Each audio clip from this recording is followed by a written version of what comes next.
Imagine this. You're the most powerful man in your kingdom, commanding armies, ruling over vast territories, making decisions that affect thousands of lives. You've survived wars, political intrigue, and countless threats to your throne. But in the end, what kills you isn't a sword, poison, or disease. It's laughter. Pure, uncontrollable, deadly laughter. This isn't fiction. This is the true story of Martin of Aragon, a medieval king whose death in 1410 became one of history's most bizarre royal demises. While most monarchs meet their end through battle, illness, or assassination, Martin literally laughed himself to death. And the circumstances that led to this extraordinary moment reveal a fascinating glimpse into medieval court life, royal personalities, and the unexpected ways history can unfold. Before we dive into this incredible tale, make sure to hit that like button, share this video with fellow history enthusiasts, and subscribe to our channel for more amazing stories from the past that you won't believe actually happened. Martin of Aragon, known as Martin the Humane, ruled the crown of Aragon during one of the most turbulent periods in medieval European history.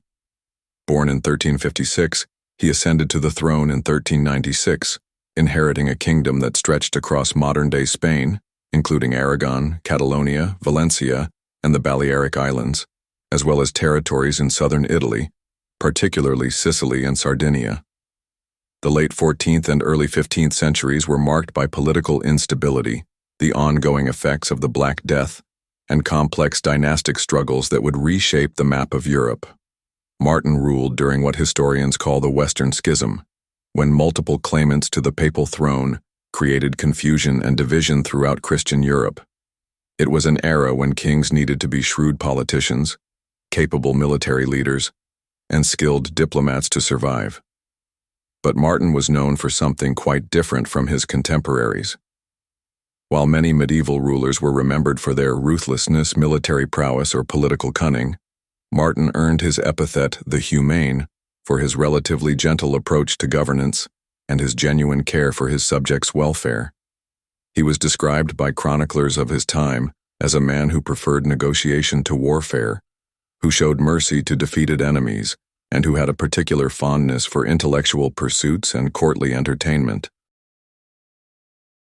What made Martin of Aragon truly unique among medieval monarchs was his personality.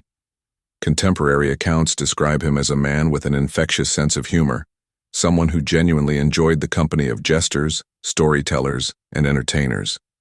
His court was renowned throughout Europe for its lively atmosphere, where wit and wordplay were valued as highly as martial prowess. Martin's love of humor wasn't merely a personal quirk, it was a deliberate part of his governing style. In an age when most kings ruled through fear and intimidation, Martin understood that laughter could be a powerful tool for building loyalty and diffusing tension. His court attracted some of the finest entertainers of the medieval world, from traveling minstrels to sophisticated courtly jesters who combined humor with sharp political commentary. The king's daily routine often included extended sessions with his entertainers. Unlike many rulers who viewed court entertainment as a brief distraction from serious business, Martin genuinely treasured these moments. He would often spend hours listening to stories, jokes, and satirical performances that poked fun at everything from court politics to the quirks of neighboring kingdoms. This wasn't simply royal indulgence. Martin's approach to humor reflected a sophisticated understanding of medieval court dynamics. In a world where direct criticism of authority could be treasonous, humor provided a safe outlet for both courtiers and subjects to express frustrations and observations about their society. A skilled jester could deliver truths that no advisor would dare speak directly, wrapped in the protective cloak of comedy.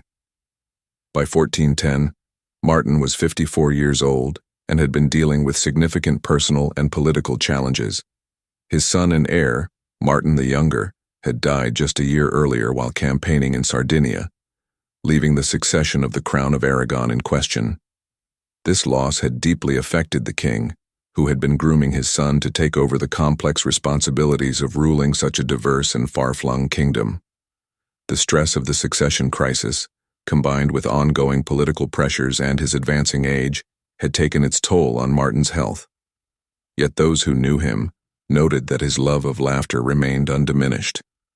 If anything, he seemed to rely even more heavily on humor as a way of coping with the mounting pressures of his final years as king. The events that would lead to Martin's extraordinary death began on what seemed like an ordinary day, in May 1410. The king was residing in his palace, dealing with the usual business of governance, when he decided to summon his favorite entertainer for what would become his final performance. Historical accounts vary slightly in their details, but most sources agree on the essential elements of what happened next. The entertainer who was called before the king that day was described as particularly skilled in the art of satirical storytelling, someone who specialized in crafting elaborate, humorous tales that built to absurd and unexpected conclusions. The performance that would prove fatal began innocuously enough. The entertainer launched into what appeared to be a conventional story, weaving together elements that were familiar to anyone at court: pompous nobles, ridiculous situations, and the kind of gentle mockery that courtly audiences expected and enjoyed. Martin, who had heard thousands of such performances over the years, settled in to enjoy what he assumed would be another amusing but unremarkable entertainment. But this particular story was different. As the entertainer continued his tale, building layer upon layer of increasingly absurd situations and characters, something about the performance began to strike Martin as extraordinarily funny. Perhaps it was the perfect timing of the delivery, or the way the story's elements combined in unexpected ways, or simply the fact that the king's mood and circumstances made him particularly receptive to humor that day. Whatever the specific cause, Martin found himself laughing harder than he had in months, perhaps years. The entertainer, sensing that he had struck comedy gold, continued to elaborate on his tale, adding new twists and complications that sent the king into even greater fits of laughter. What had begun as polite royal amusement was rapidly transforming into something far more intense. Remember to like, share, and subscribe to stay updated with more incredible historical stories like this one. The laughter that filled the royal chamber that day was described by witnesses as unlike anything they had ever heard from their usually composed monarch. Martin's normally controlled demeanor completely dissolved as wave after wave of uncontrollable mirth overtook him. Court observers noted that the king seemed unable to catch his breath between fits of laughter, his face growing red as he struggled to compose himself. As Martin's laughter continued unabated, what had begun as entertainment gradually transformed into a medical emergency. The king's fits of mirth became so intense and prolonged that he began to show signs of physical distress. His breathing became labored, his face flushed to an alarming degree, and his entire body shook with the force of his uncontrollable laughter. Medieval medicine had little understanding of the physiological mechanisms that could make prolonged, intense laughter dangerous. Today we know that extreme laughter can cause a variety of serious medical complications.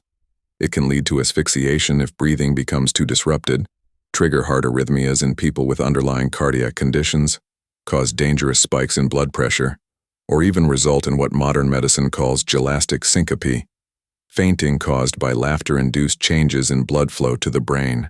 For a 54-year-old medieval king who had been under considerable stress and who likely suffered from various age-related health conditions common to his era, prolonged intense laughter could indeed prove fatal. The physical demands of sustained, uncontrolled laughter, the rapid breathing, increased heart rate, and elevated blood pressure, would have put enormous strain on his cardiovascular system. Witnesses to Martin's final moments described a scene that was both tragic and surreal.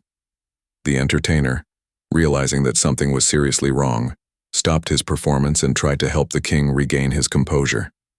Court physicians were summoned, but their medieval medical knowledge offered little in the way of effective intervention for such an unprecedented situation. As Martin's condition deteriorated, the laughter that had initially filled the chamber with joy became a source of growing alarm. The king's breathing became increasingly erratic, and despite the efforts of those around him to calm him down and help him recover, his body seemed unable to break free from the cycle of mirth that was slowly killing him. The exact medical cause of Martin's death remains a matter of speculation, but historical accounts agree that he died as a direct result of his uncontrollable laughter. Whether it was cardiac arrest brought on by the physical stress, asphyxiation from disrupted breathing, or some other complication, the end result was the same.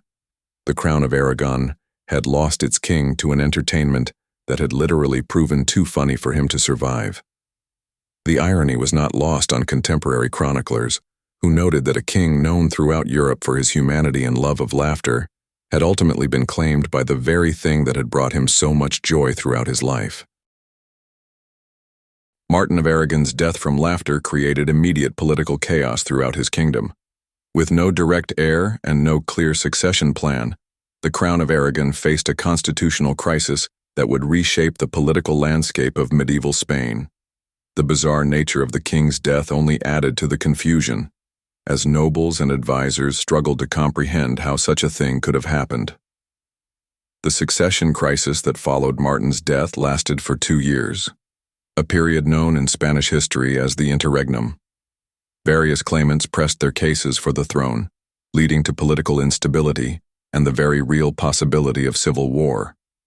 The crisis was finally resolved in 1412 with the Compromise of Caspe, which selected Ferdinand of Antequera as the new king.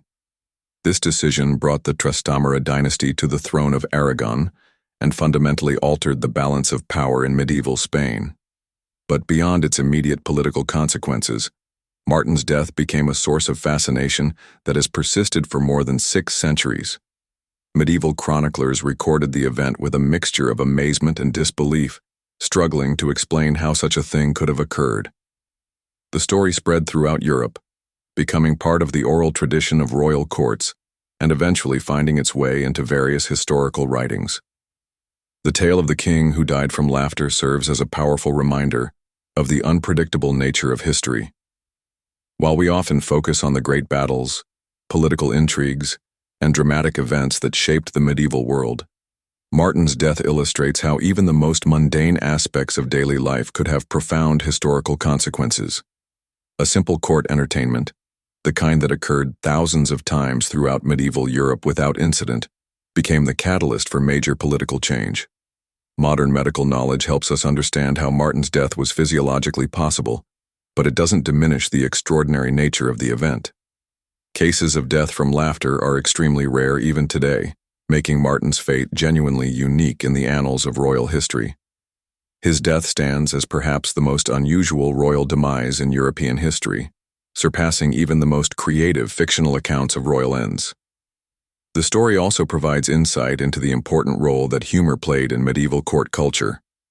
Martin's love of entertainment wasn't unusual among medieval monarchs, but his genuine appreciation for humor and his integration of it into his governing style marked him as distinctive among his contemporaries. Today, Martin of Aragon is remembered not just as a capable ruler who earned the epithet the Humane, but as the king whose love of laughter ultimately proved fatal. His death serves as a fascinating footnote to medieval history, a reminder that truth can indeed be stranger than fiction.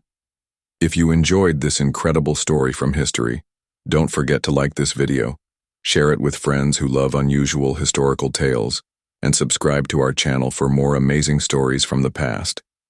History is full of surprising moments like this one, and we're here to bring them to you.